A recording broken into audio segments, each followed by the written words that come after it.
ना करने के अर्जुन के 5 तर्क यहाँ पे बताए गए। ठीक है, 5 चीज़ें। दया, और पहला बोलेगा कि दया करुणा बस नहीं लड़ना चाहता हूँ। फिर बोलेंगे कि वैसे भी लड़ाई लड़के फ़ायदा क्या है, कोई फ़ायदा नहीं है, कुछ बाद में कुछ हासिल नहीं होगा, है ना, सब लोग मर जाएंगे, किसके साथ आनंद करूँगा, कोई सुख नहीं है। तीसरा तर्क अर्जुन देते हैं कि इतने लोगों को मारेंगे, अननेसेसरी ये सब है, तो इसका पाप मेरे को चलेगा, पाप लगेगा, है ना। और चौथा कहते हैं कि ये सब योद्धा लोग, सारे पुरुष योद्धा सब मर जाएंगे, इनके घरों में कोई रहेगा नहीं, बड़ा व्यक्ति जो आगे के रीति रिवाजों को, धर्म को चला पाएगा, कोई रहेगा नहीं, तो सारा समाज की व्यवस्था खराब हो जाएगी, परिवार की व्यवस्था खराब हो जाएगी, जनसंख्या, सारी बच्चे जो है दुष्ट हो जाएंगे, इस तरह से पूरा समाज का नष्ट हो जाएगा। और 5वां कहते हैं कि मेरे को समझ में नहीं आ रहा, मैं कंफ्यूज हो गया हूँ, मैं भ्रमित हो चुका हूँ। इस तरीके से 5 तर्क अर्जुन देते हैं कि मुझे इसलिए युद्ध नहीं करना है। तो 28वें श्लोक से उनके तर्क चालू होते हैं। सही है? ओके। अर्जुन उवाच दृष्ट इमं स्वजनं कृष्ण युयुत्सुं समुपस्थितं सीदन्ति मम गात्राणि मुखं च परिशुष्यति। अर्जुन ने कहा, हे कृष्ण, इस प्रकार युद्ध की इच्छा रखने वाले अपने मित्रों तथा संबंधियों को अपने समक्ष उपस्थित देखकर मेरे शरीर के अंग कांप रहे हैं और मेरा मुंह सूखा जा रहा है। ठीक है। तात्पर्य में श्री प्रभुपाद जी कहते हैं कि यथार्थ भक्ति से युक्त मनुष्य में वे सारे सद्गुण रहते हैं जो सत्पुरुष या देवताओं में पाए जाते हैं। जो भक्त है, कृष्ण भक्त है, उसमें देवताओं के गुण स्वतः आ जाते हैं, अपने आप आ जाते हैं। जबकि अभक्त अपनी शिक्षा तथा संस्कृति के द्वारा भौतिक योग्यताओं में चाहे कितना भी उन्नत क्यों ना हो, इन ईश्वरीय गुणों से विहीन रहता है। भौतिक योग्यताएं होंगी, उसमें भौतिक गुण होंगे, अच्छी बात है, लेकिन भौतिक शिक्षा, इससे जो है ईश्वरीय गुणों से व्यक्ति विहीन हो जाता है। मतलब उसमें भौतिक स्तर पे बहुत सारे गुण होंगे, आध्यात्मिक गुण कुछ नहीं होगा और देवताओं जैसे गुण नहीं होंगे। ठीक है, संस्कृति नहीं होगी। आजकल देखते हैं ना, भौतिक स्तर पर लोग बड़े सम्मानीय रहते हैं, बड़ा अच्छा करते हैं, लेकिन बेसिक चीज़ में कुछ पता नहीं रहता। ठीक है, तो कितना भी भौतिक स्तर पर आगे हो, पर ईश्वरीय गुणों से विहीन होता है। अतः स्वजनों, मित्रों तथा संबंधियों को युद्ध भूमि में देखते ही अर्जुन उन सबों के लिए करुणा से अभिभूत हो गया। तो साधारण बात है कि अर्जुन जो थे वो क्या नाम करके, सिंपल बात है कि अर्जुन तो कृष्ण के भक्त हैं। कृष्ण भक्त होने की वजह से उनका जो हृदय है वो स्वाभाविक रूप से दया और करुणा से भर गया। जो इन लोगों को देखकर जो यहाँ पे लड़ाई करने के लिए आए हुए थे, जहाँ तक उसके अपने सैनिकों का संबंध था, वह उनके प्रति प्रारंभ से दयालु था। बहुत अच्छी बात है यहाँ पर कि अर्जुन, भाई सबका रहता है, अपनी पार्टी के प्रति दया सबकी रहती है कि हमारे सेना के लोग ना मरें, है ना, ये सबका रहता है, दया रहती है। लेकिन यहाँ पर बात यह, किंतु विपक्षी दल के सैनिकों की आसन्न मृत्यु को देखकर वह उन पर भी दया का अनुभव कर रहा था। ये बहुत महत्वपूर्ण बात है यहाँ पर कि अर्जुन को ऐसा नहीं है कि वो सिर्फ अपनी पार्टी के प्रति दयावान है, वो दूसरे की पार्टी के प्रति भी दयावान है। उसको सिर्फ अपने सैनिकों के ऊपर दया नहीं आ रही है कि मेरे सैनिक मरेंगे, उसको ये भी लग रहा है कि क्यों बेमतलब में, फालतू में दुर्योधन और कौरवों की सेना मरे। दोनों प्रति दयालु, ये होता है वैष्णव का, वो अपने प्रति दयालु नहीं है। जनरली जो अपने चीज़ अपने बारे में बात होती है तो लोगों को दया आती है, दूसरे बारे में होती तो दया नहीं आती, है ना। बोले तो जैसे उन्होंने कहा कि किसी घर में कुत्ता है तो उस कुत्ते को कोई मारे तो उनको दया करो, जानवरों को नहीं मारना चाहिए, लेकिन जब चिकन खाएंगे तो कोई दया नहीं है है ना।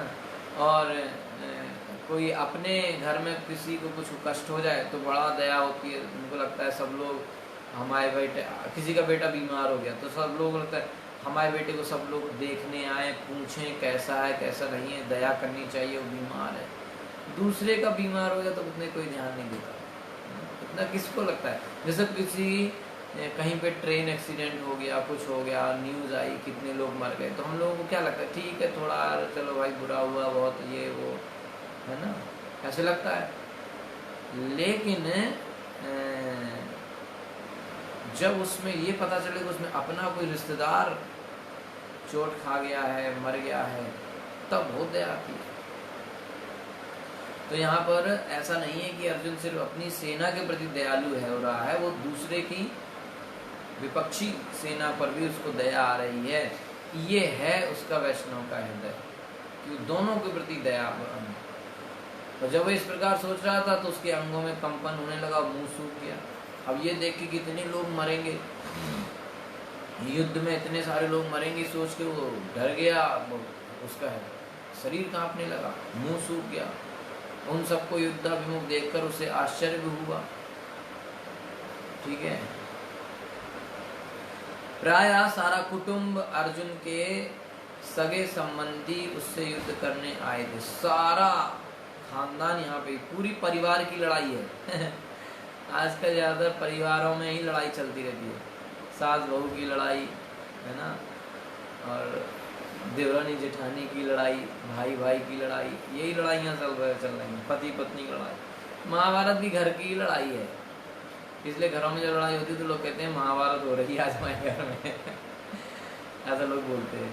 ठीक है, तो यहाँ पे अर्जुन देख रहा है कि उसका सारा परिवार, रिश्तेदार सब आए हैं। यद्यपि इसका उल्लेख नहीं है किंतु तो भी सहज अनुमान लगाया जा सकता है कि न केवल उसके अंग कांप रहे थे और मुंह सूख रहा था, बल्कि दयावश रोने भी लगा होगा अर्जुन।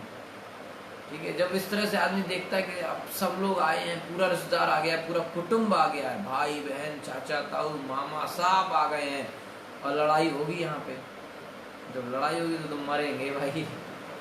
तो ये सोच के कि मेरे सब सगे संबंधी आज मरने आ गए हैं, सब मर जाएंगे, तो उसको बोला ऐसे कांप गया वो, ये सोच के। मतलब अगर आप अभी हम लोगों को नहीं समझ में आ रहा होगा, वही बात है ना कि दूसरे के मर रहे हैं तो मरने, तो जो अपने ऊपर आती है तब आदमी समझता है, तो अभी हमको फील नहीं आ रहा है। लेकिन अब अगर अपने आप में सोचे, हम अपने विचार अपने ऊपर लेके सोचे कि मेरा भाई बहन चाचा ताऊ मामा सब मरने वाले हैं अभी आज, तो कैसे आपको लगेगा? आप सिहर जाएंगे, बिल्कुल कांपने लगेंगे। अरे ऐसे अचानक से, तो ऐसे अर्जुन को एकदम से अचानक से हुआ, और उसको अपनी सेना के लिए नहीं बल्कि दूसरी की सेना के लिए, इतने लोग मरेंगे। ये दया, वैष्णव का जो हृदय होता है दयावान होता है। ठीक है तो अर्जुन में ऐसे लक्षण किसी दुर्बलता के कारण नहीं बल्कि हृदय की कोमलता के कारण थे, जो भगवान के शुद्ध भक्त का लक्षण है। ठीक है, तो जाहिर सी बात है, जो वैष्णव होगा, जो भक्त होगा कृष्ण का, उसको साधारणतया किसी भी चीज़ को देख के, कोई गलत हो रहा होगा तो उसको देख के दया आ ही जाती है। भले वो अपना परिवार हो, दूसरे का परिवार, वो सबके प्रति दयावान होता है। बहुत अच्छा सुंदर श्लोक है, यस्यास्ति भक्तिर भगवत अकिंचना सर्वैर्गुणैस्तत्र समासते सुरा हराव भक्तस्य कुतो महद्गुणा मनोरथेन सति धावतो वै। जो भगवान के प्रति अविचल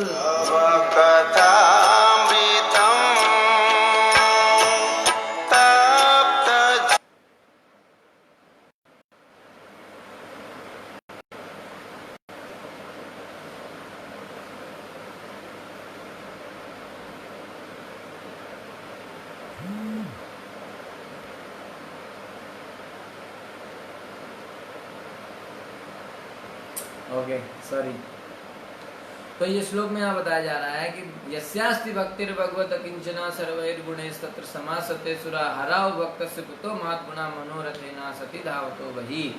जो भगवान के प्रति अविचल भक्ति रखता है उसमें देवताओं के समान सद्गुण अपने आप आ ही जाते हैं। किंतु जो भगवान कृष्ण की भक्ति नहीं करता उसके पास भौतिक योग्यता ही रहती है जिनका कोई मूल्य नहीं होता। इसका कारण यह है कि वह मानसिक धरातल पर मंडराता रहता है और ज्वलंत माया के द्वारा अवश्य आकृष्ट होता रहता है। ये अक्सर देखा जाता है कि लोग भौतिक चीज़ों में काफ़ी एक्सपर्ट रहते हैं, पढ़ाई में लिखाई में ना, अच्छे मार्क्स आते हैं उनके, बाहर पढ़ने चले जाते हैं, विदेशों में पढ़ते हैं, है ना, बड़ी बड़ी यूनिवर्सिटी, बड़े बड़े विश्वविद्यालय में लोग पढ़ते हैं, ठीक है। लेकिन चूंकि वो उनको किसी ने आज तक कृष्ण भक्ति के बारे में सिखाया नहीं, कृष्ण की भक्ति करते नहीं, तो जैसे ही बाहर जाते हैं तो गलत काम करने लगते हैं। गुटखा खाना, तंबाकू खाना, सिगरेट पीना, दारू पीना, है ना, नशा करना, ड्रग्स लेना, गलत संग करना, लड़कियों का लड़कों का, ऐसे सब गलत चक्कर में पड़ जाते हैं ना। वैसे देखिए आप, आजकल बहुत हो रहा है ना। इंजीनियरिंग कॉलेज में जाइए, डॉक्टरिंग मेडिकल कॉलेज में जाइए, MBA मैनेजमेंट कॉलेज में जाइए, सारे लड़के वो टॉप क्लास होते हैं। IIT में जाओ आप, IIT को इंजीनियरिंग का सबसे बड़ा कॉलेज इंडिया का, और एम्स वगैरह सबसे बड़ा doctor medical college, IAM management के सबसे बड़े कॉलेज, इसमें जाओ आप, सबसे ज़्यादा सिगरेट वहाँ बेची जाती है, सबसे ज़्यादा दारू शराब वहीं मिलेगी आपको। हॉस्टल भरे रहते हैं तो माता पिता को पता ही नहीं रहता हमारा बच्चा क्या कर रहा है, मैं क्योंकि माता पिता को लगता है क्योंकि ये बच्चा जो IIT क्रैक करके गया है, जो CPMT और एम्स के एग्ज़ाम निकाला है, ये टॉप क्लास के बच्चे होते हैं ना, जो फॉरेन यूनिवर्सिटी के एग्ज़ाम निकाल के बाहर विदेशों में पढ़ने गए हैं, IELTS सब निकाल के, है ना, गेट वगैरह पता नहीं कौन कौन से एग्ज़ाम निकालते लोग। इतने स्मार्ट बच्चे, पढ़ाई में इतने तेज, है ना, इंग्लिश बोलते हैं, मैथ्स, फिजिक्स, केमिस्ट्री सब एक्सपर्ट हैं। काम देखो उनके तो सिगरेट हमेशा जेब में पड़ी है ना, दारू, मतलब बच्चे हॉस्टल में कंपटीशन करते हैं दारू पीने का है ना। मेरे को मालूम है, मैंने तो इंजीनियरिंग करी है ना, BTech MTech सब तो उधर ही चलता है हॉस्टल में पूरा। वो लोग सब गलत काम करते हैं, लेकिन बाहर निकलते हैं तो अरे IIT में पढ़ने वाला बच्चा है, IIM में पढ़ने वाला बच्चा है कि नहीं। तो भौतिक स्तर पे देखेंगे तो उनमें बहुत अच्छे गुण हैं, पढ़ने में तेज है, इंग्लिश बोलने में तेज है, हर चीज़ कर देगा, बाहर अकेला घूम आएगा दुनिया में, सब काम करेगा, जॉब करेगा तो खूब पैसा कमाएगा, है ना। आप जाइए IT पार्क में, लोग इतना पैसा कमाते हैं, है ना, कितना उनका सैलरी रहता है, हजारों रुपए, 50,000, 60,000, 80,000 रुपये महीने का सैलरी, 1-1 लाख रुपए। और काम देखो तो उनके, किसी का वाइफ किसी के साथ जा रहा है, कोई 4 लड़कियों से अफेयर है, कोई इधर है उधर है, कोई दारू पी के पागल है। जब मैं ऑफिस में जॉब करता था, हमारा एक बॉस था, उसके पास आप बैठ जाओ तो मतलब अगर आप 2 फीट की दूरी पर भी बैठोगे तो दारू का स्मेल आएगा, इतना गंदा आदमी था। लेकिन इतना टैलेंटेड है वो काम में कि उसको कोई निकाल नहीं सकता, इतना काम उसका अच्छा था। लेकिन हमेशा दारू ही पिए रहता था, ऐसे बैठा रहता था ऑफिस में तो यही यहाँ पे समझाने की कोशिश की जा रही है प्रभुपाद जी के द्वारा कि भौतिक दृष्टि से बहुत अच्छे गुण हो सकते हैं लोगों में, अच्छा पढ़ाई में होगा, अच्छा बोलने में होगा, सुंदर होगा रूप, कपड़े बहुत अच्छे पहनता होगा, हर काम अच्छे से कर देगा, लेकिन चूंकि वो कृष्ण भक्त नहीं है इसलिए वो इन तरह के गलत कामों को गलत नहीं समझता। आजकल के पढ़े लिखे समाज में ये दारू पीना और नशा करना, अवैध संबंध रखना, है ना, इन सबको गलत नहीं माना जा रहा है ना। तो ये लेकिन है तो गलत, सबसे बड़ा पाप तो यही है। अगर पाप, जितने भी तरह के पाप हैं, उन पाप में 4 पाप सबसे बड़े पाप हैं, इनका कोई वो नहीं है। पहला है हत्या करना, यानी कि अपने फायदे के लिए किसी दूसरे की हत्या करना। हमको खाना है, गेहूं चावल सब है, लेकिन फिर भी मुर्गा खाना है, बकरा खाना है, गाय खाना है, तो वो लोग हत्या करते हैं अपने जवान के फायदे के लिए, ठीक है, वो लोग हत्या कर देते हैं, है ना। कई लोग अपने इंद्रिय भोग की वजह से आजकल खुद अपना ही हत्या कर देते, अबॉर्शन करा लेते हैं, है ना, और इस तरह से बहुत सारी चीज़ें कर लेते हैं। ये सबसे गंदा काम है, सबसे बड़ा पाप है, 4 में से 1, मतलब सभी पापों में 4 पाप काम सबसे खतरनाक है। पहला ये बताया, हत्या से रिलेटेड। दूसरा जो सबसे खतरनाक पाप है वो है नशा करना, दारू पीना, सिगरेट पीना, और क्या नाम करके आजकल और नए नए चीज़ें चल गए हैं, कई तरह की गोलियां खाते हैं लोग, भांग, गांजा, अफीम, है ना, तंबाकू, मसाला, और ऐसे हाथ में ऐसे करके वो रहता है, क्या है तो रहता है कुछ तो भी, है ना, बहुत सारे तरह की चीज़ें आ गई हैं। सबसे गंदा चाय कॉफ़ी भी नशा में ही आता है ना, उसका भी पाप है, ठीक है। कोई कहे कि भाई अब तो चाय कॉफ़ी क्यों है, उसमें छोटा सा नशा है, दारू में बड़ा नशा है, तो दारू करने वाला ज़्यादा पापी हमें। हत्या तो हत्या है, चाहे चींटी मारो चाहे हाथी मारो, हत्या तो हत्या है ना। ऐसे थोड़ी कह सकते कि भाई हमने तो चींटी को मारा था, समझ में आ रहा है, तो हत्या तो हत्या है, ठीक है। तो इस तरीके से दूसरा है। तीसरा है जो है जुआ खेलना, है ना। आजकल तो जुआ नहीं चलता है, आजकल बड़े लेवल का जुआ चलता है, पैसे लगाना, है ना, किसी इधर पैसा लगा दिया, उधर पैसा लगा दिया, इस तरह से कई चीज़ों में पैसा लगाते लोग, शेयर मार्केट में और मैच फिक्सिंग में, कसिनो में जाके पैसा खेलते हैं लोग, गेम्स, वो सब जुआ में आता है ना। तो जुआ का मतलब कि मेहनत ना करनी पड़े, पैसा आ जाए थोड़ा इधर उधर का वो करके, है ना, डीलिंग करके वो जुआ करना, है ना, कि गेसिंग करना, ये सब करना, ये सब जुआ में आता है। और चौथा है अवैध संबंध रखना, शादी नहीं हुई है ना, और गर्लफ्रेंड बॉयफ्रेंड जैसे घूम रहे हैं, है ना, या शादी हो गई है पर फिर भी दूसरे स्त्री के साथ संग कर रहे हैं, या दूसरे पुरुषों के साथ संग कर रहे हैं। तो ये 4 काम सबसे खतरनाक काम है ना। और कोई छोटा मोटा इधर उधर हो जाए तो चलो उसका तो उपाय, भाई ये बहुत ही खतरनाक है, तो बिल्कुल नहीं होने चाहिए, ठीक है। तो ये जो लोग आजकल के हैं बहुत अच्छे गुण वाले होते हैं, आजकल पढ़ाई पढ़ते हैं, सब करते हैं, भौतिक स्तर से देखा जाए तो इनमें बहुत अच्छे गुण हैं। स्पेशली आजकल के जो बच्चे हैं जो कॉलेज में पढ़ाई करते हैं, है ना, यंग एज वाले, इनके अंदर बहुत अच्छे गुण होते हैं, है ना। ये किसी भी चीज़ जैसे साफ सफाई रखना, थैंक यू, ग्रेटफुल होना, किसी की मदद करना, ये सब करेंगे, है ना। अभी कोई संकट आ जाएगा तो सब अपना चैरिटी देंगे, अपना सब बहुत अच्छे से मदद करेंगे, सब करेंगे। लेकिन इन 4 महापाप जो हैं, सबसे खतरनाक जो 4 पाप हैं, इसमें उनको कोई वो नहीं है, इसमें वो नहीं रुकते, इसको वो करते हैं, यही तो उनका दुर्भाग्य है। और जो भक्त होता है कृष्ण भक्त, वो कृष्ण भक्ति के कारण ऑटोमेटिकली इन 4 चीज़ों से अलग रहता है, तो बच जाता है नरक में जाने से, ठीक है। वो हो सकता है उसमें दूसरे अच्छे गुण ना हो, वो बहुत स्मार्ट ना हो, उसमें बहुत ज़्यादा उसके मार्क्स ज़्यादा फर्स्ट नहीं आते, टॉपर नहीं है वो, है ना, उसको विदेश में एडमिशन नहीं मिला, उसको आईआईटी में एडमिशन नहीं मिला, वो बहुत बड़ा एमबीबीएस डॉक्टर नहीं बना, वो सिंपल जॉब करता है, छोटा कॉलेज में पढ़ाई करता है, छोटे शहर में रहता है, लेकिन वो है क्या, कृष्ण का भक्त है।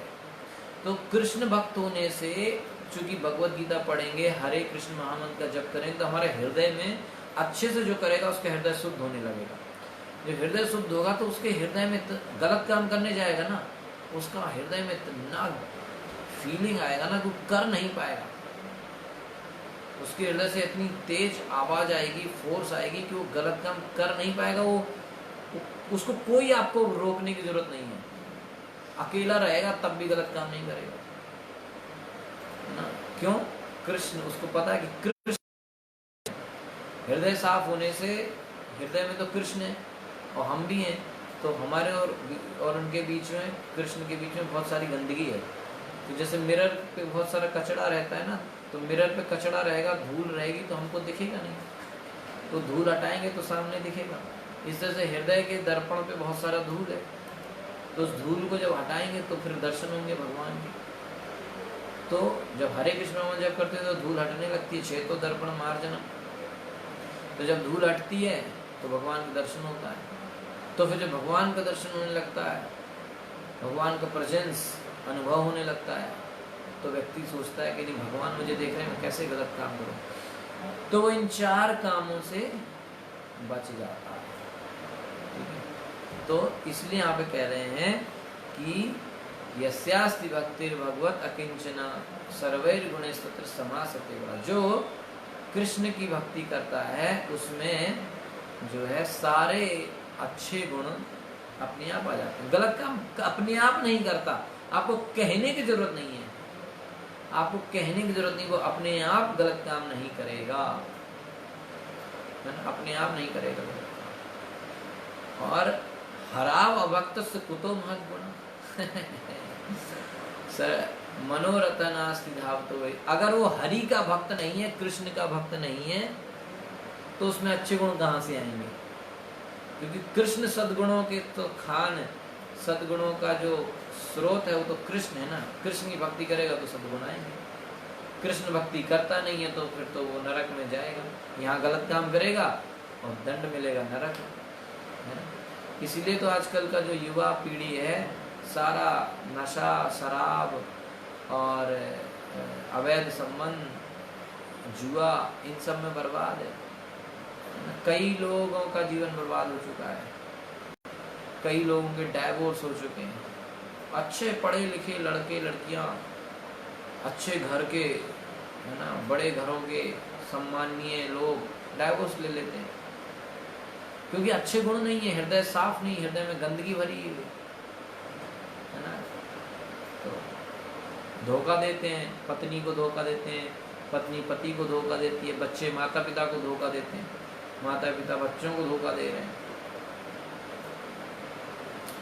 तो हरि भक्ति हम करें, दूसरे अपने दोस्तों को, परिवार के लोगों को, सबको सिखाएं हरि भक्ति, कृष्ण भक्ति।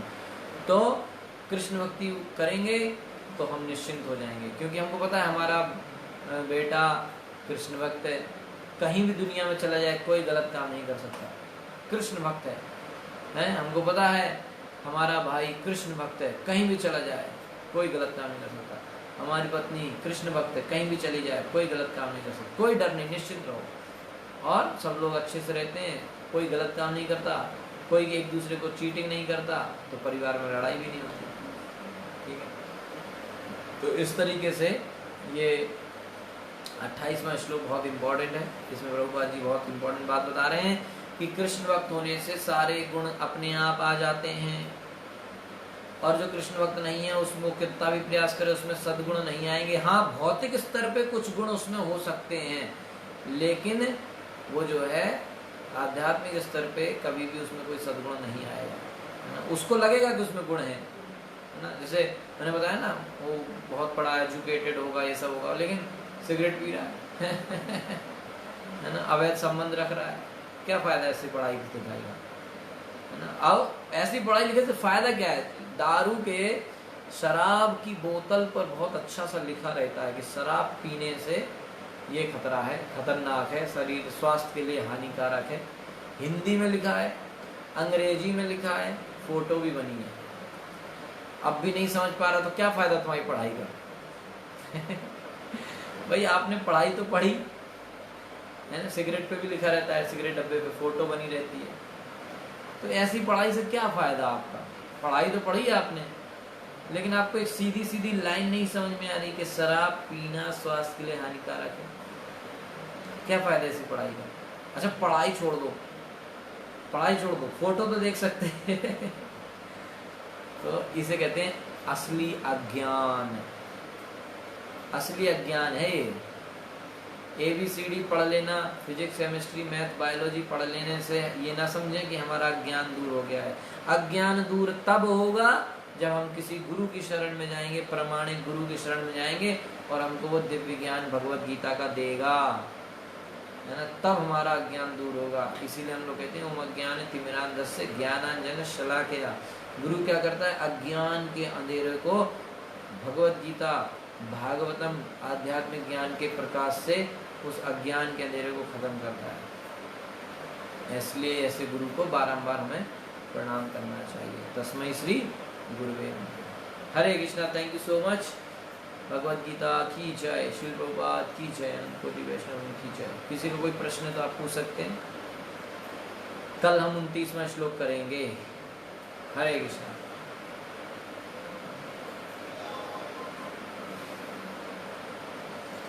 ओके।